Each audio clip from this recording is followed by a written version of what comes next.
serious work with individual wealth of oligarchs in the West. So we'll see this combined approach to provide Ukraine all needed resources for victory on the battlefield, and also to provide all resources to rebuild Ukraine at the expense of those who are guilty of all these horrible destructions.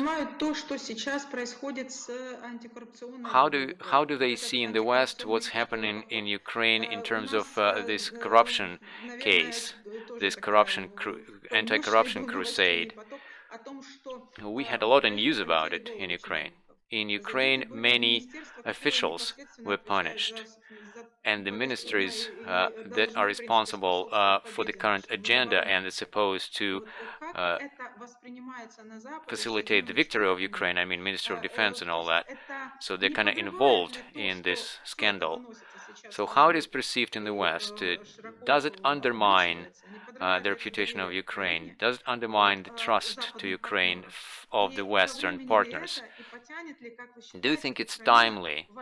And will Ukraine manage this war on two fronts, with the external aggressor, Russia, and those who are corrupting Ukraine from the inside? Doesn't matter how many anti-corruption organizations we have, and no matter how great our anti-corruption activists are, we still have a lot to work on. You are talking to the representative of Russian opposition, so and we can't really complain about Ukrainian corruption, because with everything that you have in Ukraine, you're far away from what we have in Russia. And Russian corruption actually contributed to a Russian army failure in the first stages of the invasion. That's why we understand that corruption exists everywhere, in civilized countries as well. And the question is it a problem or a system? In Ukraine, it's a problem. In Russia, it's a system. And this is a principal difference. Clearly, war opens new opportunities for corruption. Exactly because it's a war and everything happens in a rush and nobody can really tell what's needed here or there. So there are some excessive resources, say like funds and material sources, and this is what lures the corruption. And nevertheless, we can say that the campaign that you launched in Ukraine, and it has a negative factor, because in the West there are still those people who are saying that all the assistance we provide to Ukraine is being stolen and not effective. But nevertheless, what we see on the front line, we can see that all the support that Ukraine is given is actually put to use. There's some cost, of course, and I'd say that President Zelensky's work and work of his team is very positively perceived in the West, and he's doing his best to fight corruption. And I have to say that this topic of corruption is promoted by those who want to impede Ukrainians' success. But I have to say that the organization I created and my friends who are working with me, and we've raised $10 million, and we know where this assistance goes, what places, and it's a very important matter, because donors who help us, they would like to know where it goes, so we know how much support goes to Kharkiv, food packages and sleeping bags, where it goes. So everybody does what they can. And it's just millions, but of course when it's billions of dollars, anything can happen there. So weapons go where it's supposed to go, and we can see how well Ukrainian troops are equipped comparing to Russian soldiers. So it is a very important matter for Ukraine, but this matter is not a lethal disease of Ukraine, because as we said, in Ukraine there are lots of anti-corruption activists, and in Ukraine you have civil society, you have volunteers, and Ukraine is a living organism that has all common interests and groups of people who are trying to promote those interests, and they compete with each other. This is a living organism, comparing to this dead body of Putin, Russia. So everything can happen in a living organism. There are good viruses and bad viruses. So that's why I wouldn't be fixated on this issue. We can clearly see that administration of President Zelensky, they responded to what was happening, And it's not incidental when it's happening right now, and maybe Russian propaganda and Russian authority, they might have thought that this scandal may bring crisis to Ukraine.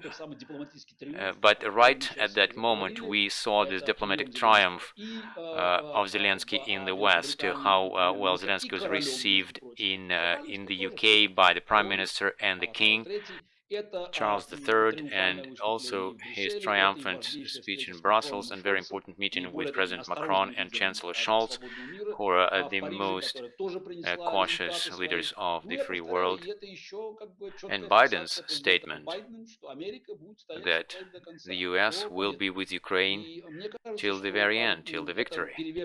And I think this actually overshadows all those concerns about the reduction of support to Ukraine. There are no any indication of reduction of the support. And I think that at the next Rammstein conference, we'll see new initiatives of the West that will help Ukraine. We don't know in how they're going to be implemented, but clearly Ukraine needs weapons for Ukraine, and it includes tanks, airplanes, and longer-range missiles. And I think that now it's more of a technical issue than a political one. So in other words, the collective West made a decision that the war should be ended. So there is no point to keep extending it. I think it is obvious that there is no any reason to prolong the war to 2024. And if we look at the American administration, 2024 will be the election year, and I think that Trump doesn't have any real chances, but nevertheless, as a factor, Trump is on the political landscape, and that's why Biden's administration doesn't have any interest to make Ukrainian war a topic for the election. And actually, the Reagan wing of Republican Party is still dominating there, and they're also interested in sort of closing this topic, to removing it from the agenda, so that Trumpists and those populists wouldn't have it as an argument. In Europe, there was quite a mild winter, but why to risk to have a more harsh winter? But in fact, the war itself is a destruction. It's a hardship for any system, even for the strongest one. It's both an economical and social hardship. And weighing all the factors, it became clear that the war should be ended. And more than that, everybody understands that finishing the war, it means to finish Putin's regime. And all those fears that collapse of Putin's regime will entail collapse of Russia, those fears are still there. But they're not a decisive argument anymore for those who are saying, oh, you know, this risk is so high that we cannot let Ukraine have a total victory. What would be the best variant of victory for Ukraine? Would it be to move, to push the aggressors to the borders of 1991, or what? Actually, there is no or what.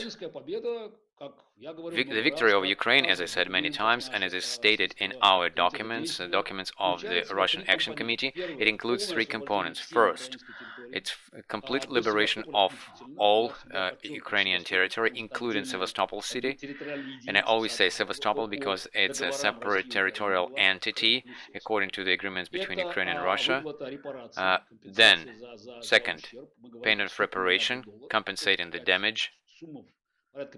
The amount about $500 billion. This is what they're talking about. I don't know, but let the experts evaluate it. And what's very important, this is a matter of Ukrainian victory, and it's not only a matter of Ukrainian people, and it's a matter of the whole civilized world. This is to punish all war criminals. We need to organize a tribunal similar to Nuremberg, and I think for our generation, for many generations, here we put a full stop to all criminal aggressions. And this will be a lesson to all those who are dreaming about aggressions and genocide in 21st century. And I think these are three key components. I know there are others in Zelensky's plan, but these three are the fundamental ones, and without which Ukrainian victory won't be full. Because this war is not only to restore Ukrainian territorial integrity and to destroy the aggressor. Actually, the war for the future of humanity that will determine the development of human history for the next decades, because the outcome of this war will affect the freedom movements across the world. Any success of Putin will be an additional boost for dictators from North Korea to Venezuela.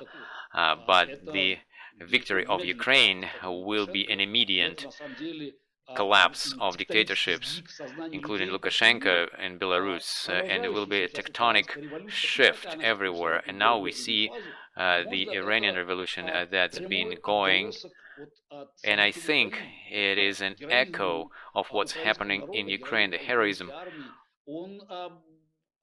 of Ukrainian people and Ukrainian army actually resonates with those hearts, with those people who were afraid of going to the street, and now they do, and they stand armless against their oppressors.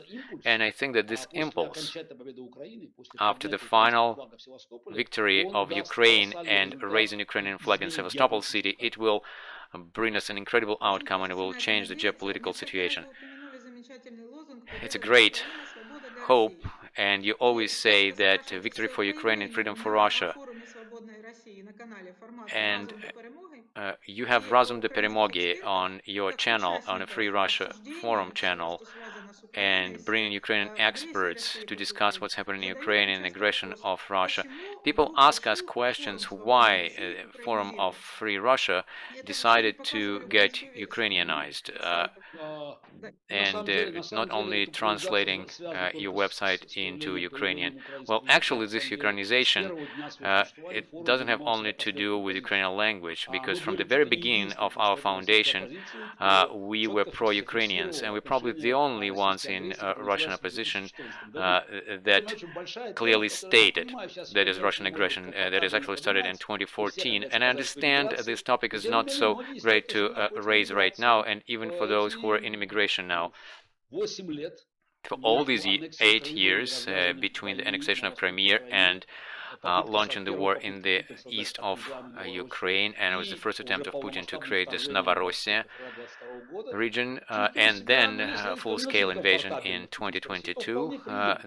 Those were not quite comfortable in Putin's Russia, but quite okay, and also some representatives of Russian opposition with their vague, using a diplomatic term, vague position on Crimea, they were giving arguments to Putin's propaganda, and they were leveling all the warnings that we were giving, like myself and my colleagues and the Free Russia Forum. We were saying that the Putin aggression will be unfolding, and Putin was getting ready for new aggressions, and he will continue his criminal activity, because within Russia they had a quite powerful liberal movement that considered Putin's regime as a hybrid democracy, and they were saying it is transforming somehow. So it's bad what's happening in Ukraine, but this topic is kind of vague, because Crimea, this is something sacred, because in Russian literature they were saying that Crimea is Russian. There were many arguments, as I say.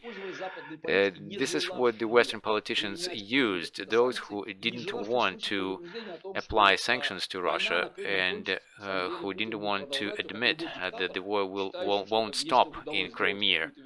And Putin, as any dictator, he thought that if he managed to do it here, then why he can't do it there and cross another red line? Therefore, I think we need to clearly state that there is certain guilt of those who didn't want to show the West the real nature of Putin's regime. And right now, to say that I'm against the war, this is kind of half of the solution. And as I said, the proper slogan would be victory of Ukraine and freedom for Russia. And this is what we have in the Russian Action Committee. And we say that today the duty of every Russian patriot is to help Ukraine to win. And as we know, the sooner Ukraine wins, the more Russian soldiers will get back home, and the more chances that there will be something positive in Russia. There is no any guarantee for that, actually, because a catastrophic situation in Russian economy and a society, and in all this space from Kaliningrad to Vladivostok, it can be completely incurable. Maybe this is a 4-degree tumor, and we will have to look for new variants for Russian state system, say with a smaller geographic borders. And it seems that everything is kind of going in that direction. But I have to say, every month, every week, and every day of Putin being in power, the chances that Russia will transform into something appropriate to be back with the civilized countries, I think these chances are smaller and smaller. Many experts say that Putin's regime is coming to an end, that he will be dethroned, and maybe if he cannot present anything as a victory that will guarantee his re-election, so he will be dethroned. But how technically it will be done, I mean this change of power, and who will be dethroning him, and how, and with what it'll end, it's unclear, foggy. So what do you think? Of course it's foggy. In dictatorships, they don't have change of power. You can only guess how it happens. So please don't use the word election, because if Putin will actually get to 2024, he will just reappoint himself. But what's needed to be said, that dictatorship needs a certain level of optimization, and the key here is the myth of invincibility, of the myth of the success of a dictator. He is like a father of the nation, leader of the nations, and the foundation of Putin's myth is Crimea since 2014. So that's why I don't guess how it's going to happen. We just need to liberate Crimea, raise Ukrainian flag in Sevastopol city, and there will be a fact of a house of cards. It will just fall. Then even the craziest patriots, they'll ask the question why. So actually the empire idea should die in people's mind. And the future of Russia has to do with the destruction of this imperial virus, and it will happen only when Crimea is liberated. There is no any other way. Only a crushing military defeat of Putin will end those imperial ideas. How they're going to do it, actually, I'm not quite interested. I don't care, because it is obvious. Keeping the sanctions, and the sanctions should remain until there will be victory of Ukraine and liberation and reparations, and of course the fair trial for war criminals, and it will be guaranteed that the Putin's cronies will not keep the power. Of course, for some time there will be a float, but the Russian economy will not endure these sanctions with a defeat, and there will be thousands of armed people who will return to Russia angry, and I think all these social ulcers, so to speak, and all these social explosives finally will detonate. And then there will be different scenarios. And the most probable one, that a significant majority of Russian elites, especially in the regions, and understanding everything, all factors, that the thieves, scoundrels, but they're not war criminals. And then there will be a moment when the separation of people will be like this. So there will be people that didn't commit war crimes, and which means that there is a chance for them to get off the hook. But those who are fighting in Ukraine, that's a different story for them. So there will be a split. Yes, I understand they have money and they kind of hold on to it, but as we can see, it's all ending. So everything is collapsing, and all this power is quite ephemeral. As soon as it's going to be clear that the defeat is inevitable, and I keep repeating this, why nothing is happening now? Because it's not quite obvious that the war is lost for them, because they think that, another step, another effort, and they will get some success somewhere. Liberation of Crimea and the flag in Sevastopol city, this is a signal that there will be great shifts in Russia. Everything will go sideways, and no, this Russian Guard and internal army will be able to keep the organism intact. So it's decaying now, but it's still kind of holding on because they think that the war can be won. And then when the collapse happens, we'll see what options there will be for those who can bring Russia back to the civilized countries. And I think that this mass immigration of hundreds of thousands of people, and actually millions, those who flee from Russia, I think it's a potential of Russian government apparatus to use these people to replace this corrupt vertical of power that Putin created, and to create normal bureaucratic management that would rely not on the code of criminals, but on the civilized business that these people are used to, and they're looking for salvation in Kazakh steppes and some European countries where they can flee. Your article with Mikhail Khodorkovsky made quite a splash, and you made some points on how you're going to be building the Russia of the future. And I think recently you had a number of meetings, consultations, and conferences in European Parliament.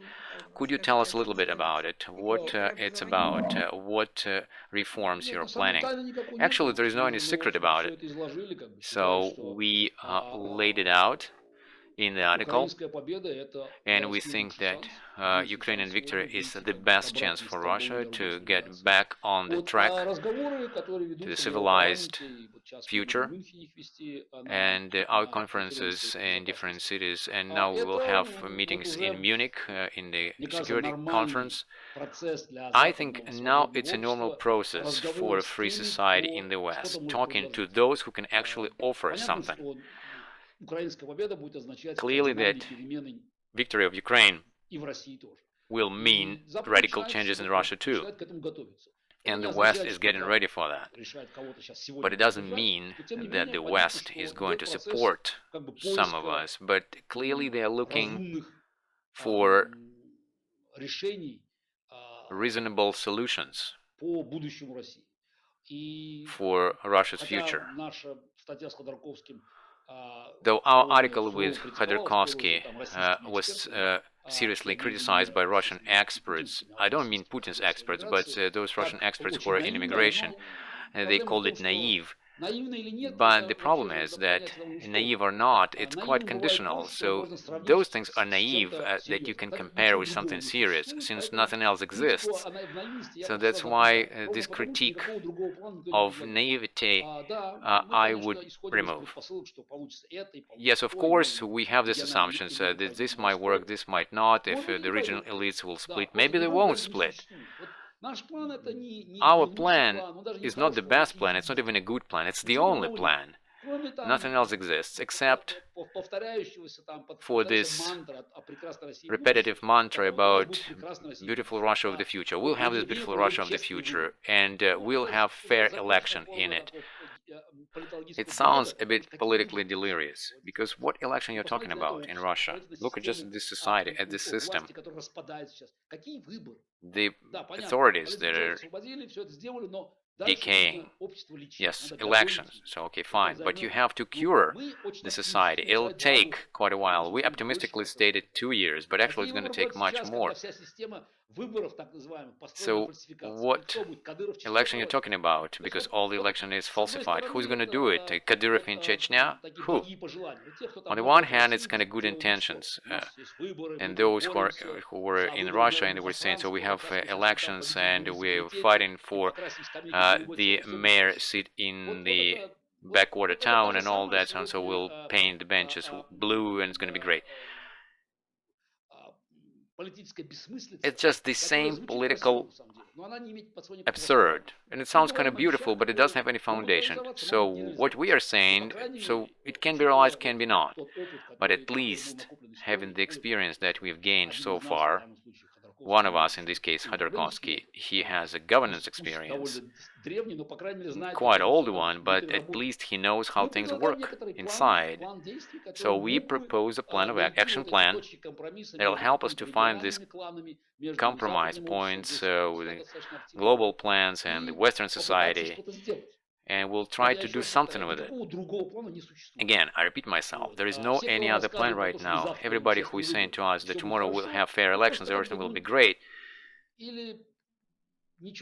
they either don't understand anything, which is quite possible, given how those mechanisms work, or they're trying to misguide people, and they're kind of saying it's important to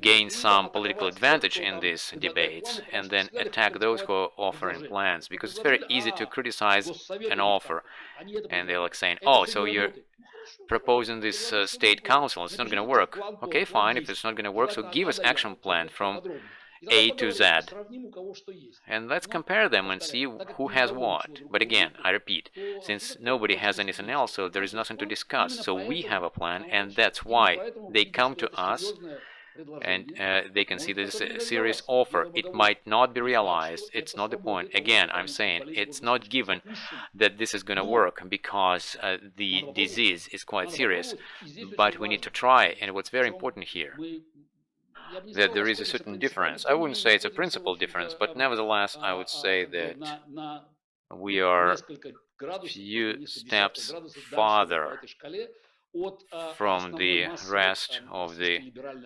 Russian opposition. We clearly state that the victory of Ukraine is a necessary condition for something happening in Russia. An unconditional victory of Ukraine, liberation of all territory of Ukraine. I always say that I would like to test any Russian oppositioner. 5-second test. The war is a crime, the regime is illegitimate, Crimea is Ukrainian. They just have to say it without stumbling. I just want to check them. And kind of my heart is telling me that not everybody is going to pass this test. Not everybody, no. Far from everybody. When I hear these things about fair election, and I see all this news in the news channels, so how Ministry of Defense is recruiting prisoners, and every day with Putin's in power, the country is falling into this abyss. Now the Ministry of Defense is recruiting prisoners. So where are they're going to have this fair election? On what grounds? Well, see, in Germany, it took a few years, this whole process in Germany. Given that Hitler's regime was there for 12 years, and before that it was Weimar Republic, and there were some mechanisms, and what's very important, the country was occupied by the Allies, and it was possible to have all these reforms under the occupation administration. And it also took time, but here the disintegration is in a completely different stage. And if we won't look at the Soviet history and the 1990s that followed it, so Putin is 2023, twice as long as Hitler stayed in power. And we can see in what state the Russian society is completely paralyzed with all this horror, and people are just going to the slaughter. Their wives who are ready to take pictures with those fur coats that will be taken away from them next day. So the society is in a horrible condition, and it needs a long treatment, вот and I don't know if the пытаться treatment will be все successful. упростить, вот это самые простые But вот эти I решения. Ну, think, проведем выборы, и все, значит. Вот to не будет simplify Путина, everything, kind of значит, saying проведем честные fair выборы, и elections, все будет no хорошо. Putin, we'll have this fair election, everything will be Честные выборы, great. на самом деле, Fair это election, in пик, fact, на самом this деле, is the climax организованной системы of an демократического organized управления, system который включает of в себя всё. democratic Регистрацию партий, governance that проведение includes дебатов, everything: registration of parties, фандрейзинг, на самом debates, деле, fundraising, избирательные комиссии. То есть это election колоссальный commissions. процесс. It's a На фоне huge того, что process. все сегодня эти And этапы вот given that all those этого процесса, они elements все of сегодня this поражены process, they're вирусами, all destroyed by смертельными вирусами. viruses and those Вот lethal когда viruses. услышите слово «честные выборы», So as это soon as you значит, что hear нас this считают за word fair лохов. election, they Мы хотим probably сейчас просто куда-то take you прорваться к for a власти, fool. и дальше мы It's там like все we это want to get обязательно to the сделаем. power and we'll do the whole thing. Тяжелый, мучительный, No. медлительный It's процесс, hard, который займет slow, годы. И не painful факт, что process that will удастся это take сделать. years, Чем скорее and мы it's победим not Украину, чем given that it's скорее going to будет be done. разгромлена путинская армия, The sooner чем we have скорее the мы victory of досаждаем Ukraine, the Крыму и sooner we have Севастополю, defeat of тем больше Putin's шансов, army, что the этот sooner we have мучительный liberation of процесс Crimea and долгий Sevastopol, будет успешным. the Вы more со мной chances разговариваете, that мне this постоянно process пишут will в чате, я take less. просматриваю на So we're него, потому что talking люди to each присылают other, and I вопросы. get these Вопросы messages поступают in the из chat, Украины в том числе. and Украинцы questions from активизировались Ukraine as вот well. на And форуме «Свободной Ukrainians России». Вот are пишут, quite active главная on претензия the Free Russia украинцев к forum, российским and the оппозиционерам это то, main что в оппозиции нет единства. complaint Что of вы добавляете к Ukrainians этому? is that Russian opposition is not united. So what do you mean united? Война идет в Украине, там тоже единства нет. So there is a war in Ukraine, and people are not united there either, and somebody is trying to expose corruption. But see, unity is kind of dangerous thing, because sometimes it's just a show off unity in dictatorships. But you see, there should be principles that people are united around. And we stated the principles of Ukrainian victory are the fundamental ones for us. And a few days ago I said that for me, those are allies who can say quickly that the war is crime, the regime is legitimate, and Crimea is Ukrainian. But if the person is saying, I'm in opposition, and saying, I think that the issue of Crimea, this is an issue for many years, and how are we supposed to unite with those people? Just tell me. And there are many nuances. Of course, it's going to be that kind of rejection of this, but nevertheless, these people say, so there are difficulties here. No, there are no difficulties. It's a war, black and white, like in chess game. There cannot be a draw here. And in fact, there are many matters that we can agree on. For example, such matters as how to deal with visas, for example. We think it's necessary to do it, especially when a person has a choice. There is a war, and a person is in kind of neutral zone, and in order to go to the other side, they need to sign a declaration that will state that the war is criminal, the regime is legitimate, the Crimea is Ukrainian. So I accept all this person says, and by signing this declaration, of course, they will be a criminal in Russia, but this is a choice they need to make. But if they're trying to sit on both chairs, and they're trying to say that there are problems, but yes, we have to remember that Russian soldiers, our boys, and all kind of things. So, excuse me. As Khodorkovsky properly stated, that is absolutely unacceptable, because anybody, any Russian citizen that crosses international border of Ukraine with a gun in their hands is a criminal. So, and in fact, there are certain things we cannot agree on because they have to do with everything. And the range is quite broad, from human morality to fundamental European values that Ukraine is fighting for, protecting Europe from these barbarians. And people would like to learn if you watched the interview with Maria Pevchik, the colleague of Navalny, because this interview made quite a ripple effect, and it was quite loud. Frankly, I don't have 4 hours, spare 4 hours to watch this interview, and somebody sent me some snippets of this interview. She didn't say anything new for me. She was repeating the same mantra of fair election is a complete lack of any vision of the future, except that Navalny should be freed from prison, and she's saying her boss should be freed. And again, I'm saying anything can happen, that Navalny's Russia is much better than the Putin's Russia. But in what Russia Pevchev wants Navalny to be a boss. And besides that, I remember what she was saying. I can't say the whole interview was like that, but still I asked for some extracts from this interview, and I had this impression that this journalist, Yuri Duch, he's a professional journalist, he was consciously avoiding Crimea question. And now it's a question not to Maria Pevchik, but to Duch. How could he start this interview without asking her the question about Crimea? Crimea is a quite painful issue for pro-Navalny people, and I understand what Navalny does, and I appreciate his heroism, but now we're talking about politics, and I would like to hear this statement, how they're denouncing all these false statements about Crimea. How this journalist Duch, how he couldn't start his interview without asking this question, because they need to determine their position on the key matter. Yes, of course, there was kind of on the background, she was saying that liberation of territory of Ukraine, but we understand that this is pretty vague, because liberation can be anything, the borders of Donetsk, Lugansk, or other things. And again, I'm saying, so say it quickly. The war is criminal, the regime is legitimate, Crimea is Ukrainian. Say it first, and then we'll talk. So then we understand, we speak common language, we're of the same blood. So this is the threshold.